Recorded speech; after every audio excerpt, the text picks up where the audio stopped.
자, 그러면 여러분들은 먼저 이쪽으로 이렇게 넘어와서 이제 우주상수라고 하는 게 있는데, 여기에 보면은 먼저 써있는 말이 우주수축이라고 써놓고 우주상수라고 이렇게 돼 있고, 우주상수를 여기에는 1917년에 도입했다라고 되어져 있어요. 자, 그러면 여러분들은 그러니까 일반상대성 이론이 아까 몇 년도에 만들어졌다고 했어요? 일반상대성 이론은 1915년도에 완성이 됐다라고 일반적으로 보고 있어요. 근데 2년 뒤에 갑자기 우주상수라고 하는 거를 이렇게 도입을 했어요. 그렇죠? 왜 그랬을까요? 왜 그러냐면 장방정식을 풀다 보니까 우주가 수축한다라고 하는 결과가 나와서 그 수축을 못하게 하려고 팽창하는 상수를 넣은 거예요. 아주 기발한 방법이에요. 그리고 전개는 어떻게 됐을 것 같아요?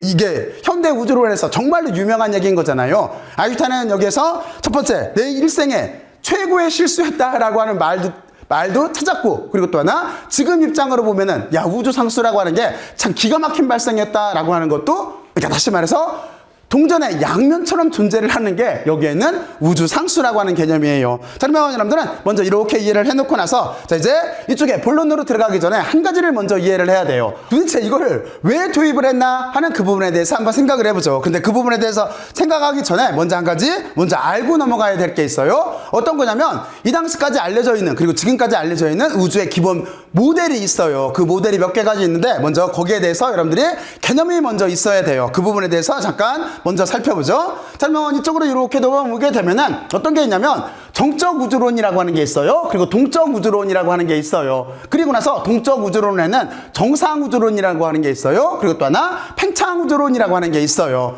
그러면 여러분들은 어떻게 갈래가 됐는지 이해가 갔죠? 크게 봤을 때는 정적 우주론, 동적 우주론이 있고, 그리고 동적 우주론에는 정상 우주론이 있고 팽창 우주론이 있어요. 자, 그러면 여러분들은 저 제목을 보고 나서 저게 도대체 무엇을 뜻할까, 어떤 의미일까 하는 거를 여러분들 나름대로 한번 추정들을 해보세요. 또는 중고등학교 때 우주론에 대해서 간략하게 공부를 했다라고 한다면 그걸 바탕으로 해서 아, 이게 이런 의미였지 하고 여러분들 나름대로 지금부터 한번 정해보세요. 한번 해보세요. 해봤어요? 그러면 정적 우주론은 어떤 걸까요? 그렇죠? 정적 우주로라고 하는 거는 말 그대로 정적이라는 뜻이에요. 정적. 아무것도 바뀌지 않고 변화가 없다라고 하는 거예요. 그러니까 우주는 처음에 태어난 그대로 정지가 돼 있다라고 하는 바로 그런 뜻인 거예요. 바로 이렇게, 그러니까 다시 말해서 우주 크기 같은 것도 불변하고 모든 것은 정지가 돼 있다라고 하는 게 정적 우주론이에요. 근데 동적 우주론은 그러면 어떻게 되겠어요? 여기는 정적 우주론하고 반대일 테니까 여기는 우주가, 그러니까 가장 간단하게 말해서 움직인다라고 하는 뜻이에요. 그러니까 정지되었지 않고 움직인다라고 하는 뜻이에요. 다시 말해서 우주가 팽창할 수 있다라고 하는 바로 그런 의미인 거예요.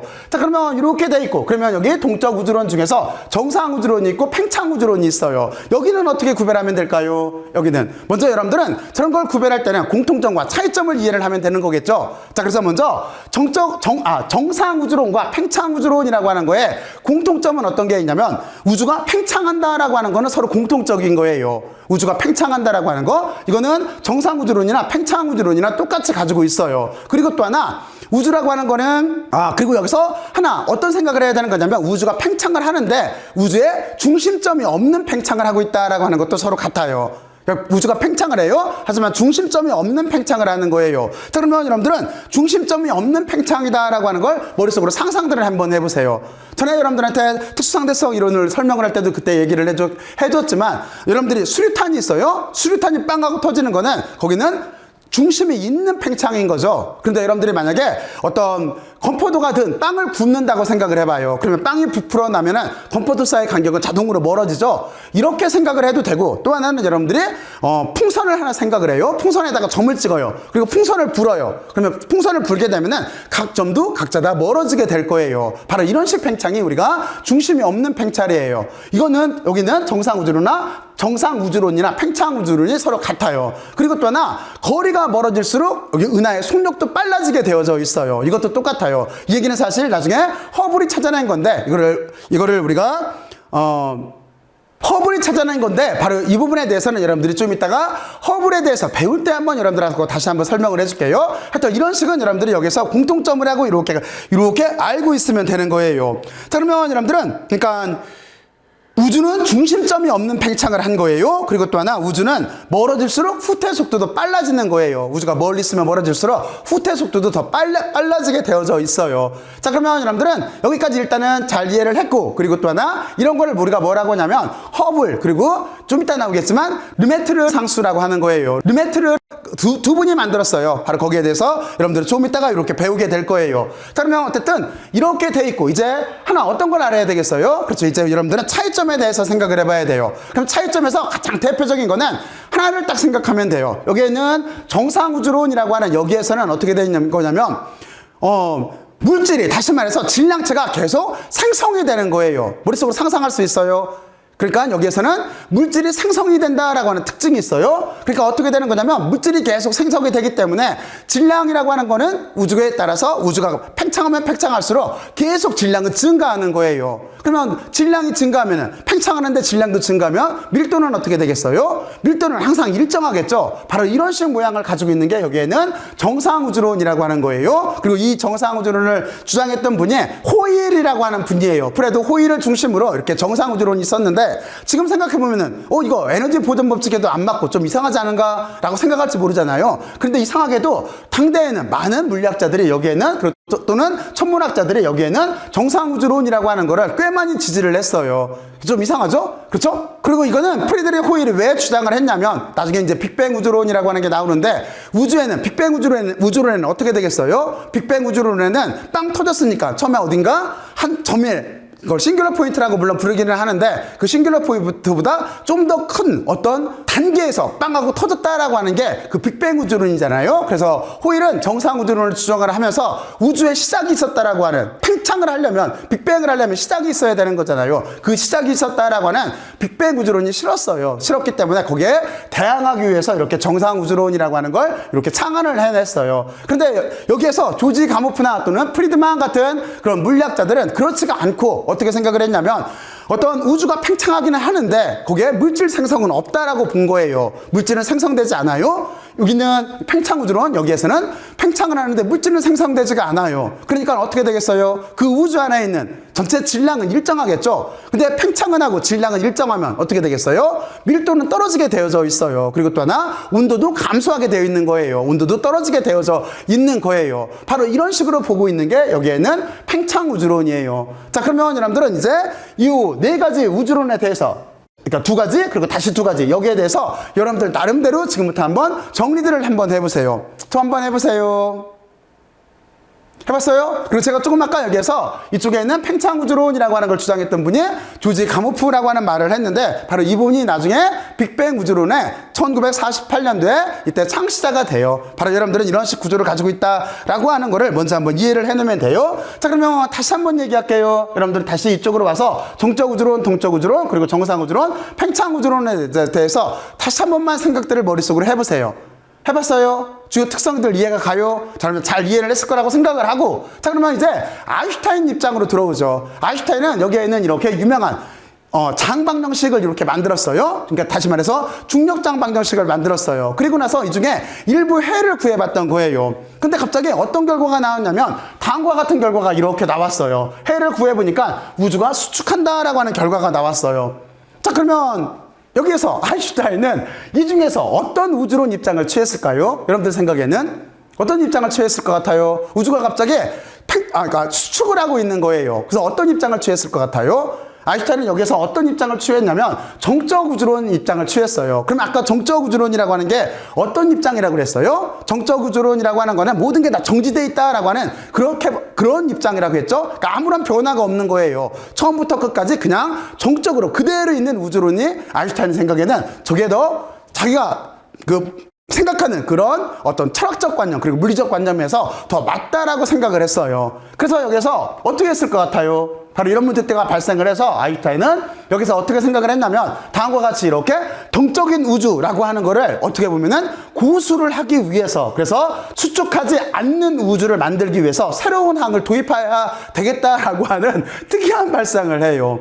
이해가죠? 어떤 뜻인 거지? 그러니까 다시 얘기해서 이렇게 우주론에는 정적인 우주, 동적인 우주, 그리고 정상 우주, 팽창 우주라는 게 있는데 당신이 만들어낸 일반 상대성 이론이라고 하는 장방정식을 풀어봤더니 얘가 갑자기 이렇게 우주가 수축한다라고 하는 해가 나온 거예요. 근데 아인슈타인 생각에서는 내 생각에는 우주는 원래 처음부터 있는 그대로 있어야만 되는데 하는 정적 우주론자였기 때문에, 그러면 여기 정적인 우주를 만들기 위해서 여기에는 방정식에다가 수축하지 못하도록 또는 팽창하지 못하도록 여기에다가 항을 하나 넣은 거예요. 그걸 뭐라고 부르냐면 다음과 같이 이렇게 기호는 람다를 쓰고 우주상수라고 하는 거예요. 여기에다가 우주상수라고 하는 항을 이렇게 넣었어요. 그래서 우주상수라고 하는 건 뭐냐면 진공의 에너지 밀도를 나타내는 기본 물리 상수예요. 기본 물리 상수인데 바로 얘가 수축하는 거를 못하게 하는 거예요. 그럼 어떤 성질을 가지고 있겠어요? 팽창하는 성질을 가지고 있겠죠. 바로 그런 식 항을 여기다 이렇게 집어넣게 되어져 있어요. 자, 그러면 이쪽으로 다시 이렇게 넘어와서, 그래서 아인슈타인은 어떤 우주를 꿈꿨냐면 이렇게 해놓고 나서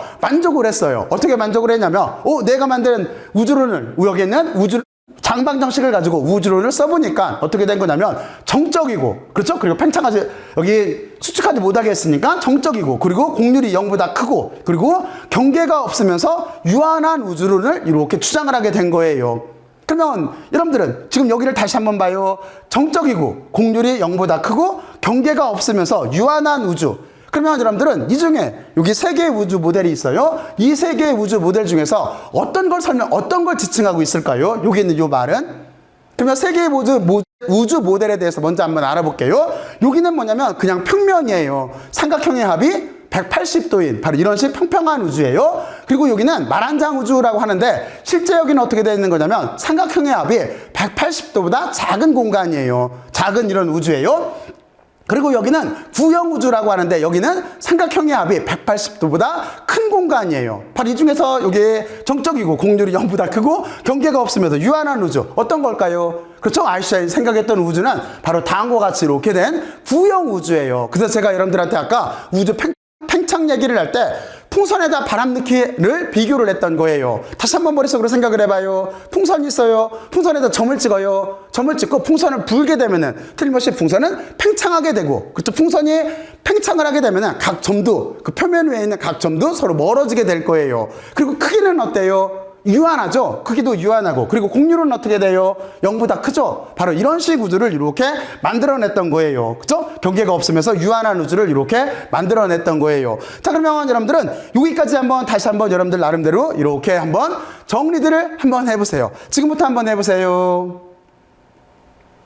자, 그러면 이제 여러분들이 여기까지 잘 이해를 했을 거라고 생각을 하고, 자, 이제 여기서 과연 끝났을까요, 우주론이? 그렇지가 않아요. 그렇지가 않고 어떻게 되는 거냐면 갑자기 여기에는 이 방정식과 아인슈타인이 여기다가 우주를 상수라고 하는 걸 넣어서 여기를 우주가 정적이게 이렇게 만들었는데도 이 해를 두 명이 먼저 풀어봐요. 한 명은 누구냐면은 프리드만이라고 하는 러시아의 물리학자였었어요. 그리고 또 한 분은 벨기에의 르메트르라고 하는 물리학자가, 이분은 신분이면서 물리학자예요. 이분이 풀어봤더니 그렇지가 않고 해가 동적인 우주다라고 나온 거예요. 이렇게 유동을 치게 되어져 있어요. 바로 이 부분에 대해서 이제 이 다음 영상에서 이어서 설명을 할게요. 여러분들은 꼭 여기까지 한번 정리해봐요. 그리고 지금 중요한 거는 여기는 수식이 아니라 여러분들은 의미 파악이에요. 의미를 한번 보고 시대의 흐름을 보고 여러분들이 전반적으로 이 당시에 이런 식으로 발달하면서 현대 우주론으로 다가가고 있구나 하는 그 생각을 하면 돼요. 자, 그러면 여러분들은 다시 여기까지 정리를 한번 해봐요.